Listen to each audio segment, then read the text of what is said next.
everybody. My name is Katie Lemieux. And I'm Susan Block. And we're both licensed marriage and family therapists in sunny South Florida.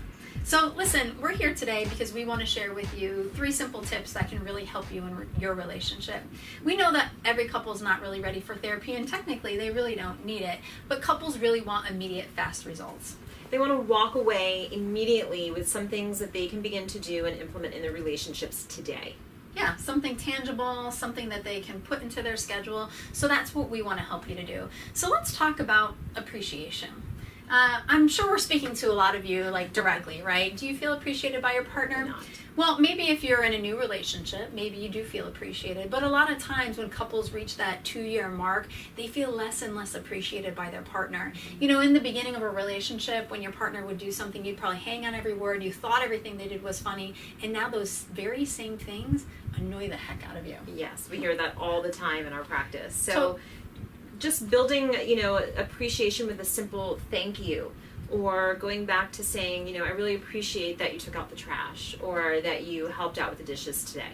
Absolutely. And we suggest making like a 2-week commitment to do this. So each of you doing this twice a day. Like Susan said, it could even be through a text. I like to share with couples, hey, remember when you first dated? There was a lot of things that you appreciated back then. Why don't you remind your partner about what you appreciated? And even doing some of the mundane things like you're saying that you usually don't say thank you for, and expressing appreciation. What's tip number 2? So tip number 2 is touch. It's going back to, when you first started dating, I'm sure you were holding hands together, walking together side by side, or even just sitting in the car holding hands together.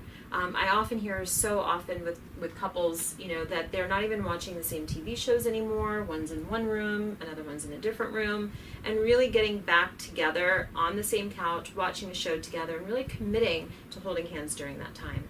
Or even if you're in the middle of a conversation, just a simple touch really goes a long way. Absolutely. I remember in my younger years, one of the games that we used to play is at every red light, kiss each other, right? So that would be really fun to do. So touch is super important. I remember a couple that I actually worked with is that she really appreciated when her husband played with her hair. So even during session, he would kind of reach out and just kind of stroke her hair, and that meant a lot. So there's these simple things you can do with your partner, but I guess you got to communicate and ask a little bit.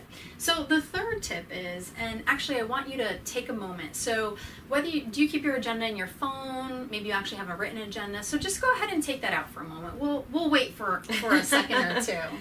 And we want you to actually look to see, you have your work stuff scheduled, you have doctor's appointments scheduled, you have all these things scheduled in your phone.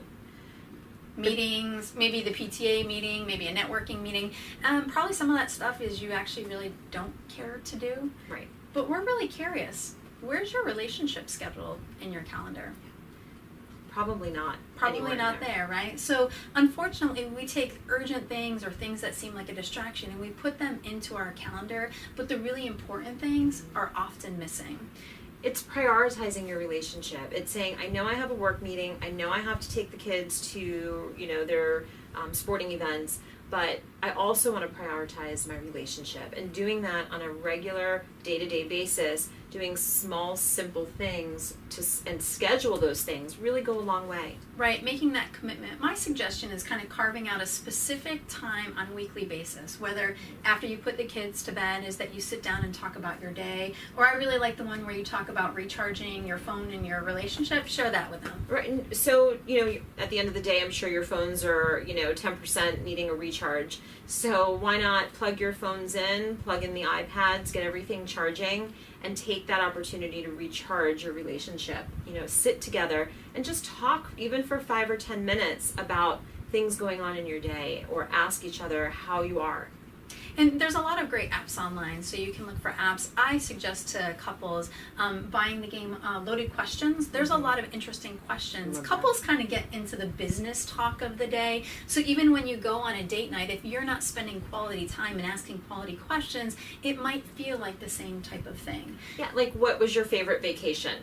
Or, if you could go anywhere in the world, where would you go? These are questions that you can really ask each other and dig deeper in the questions. More questions might come up just by asking that one simple question. So if you like these tips and you want more tips, definitely reach out to us and give us a call or send us an email. Absolutely. Or even if you're struggling in your relationship and you're ready for some couples counseling support or coaching, we're happy to help. So go ahead and contact us.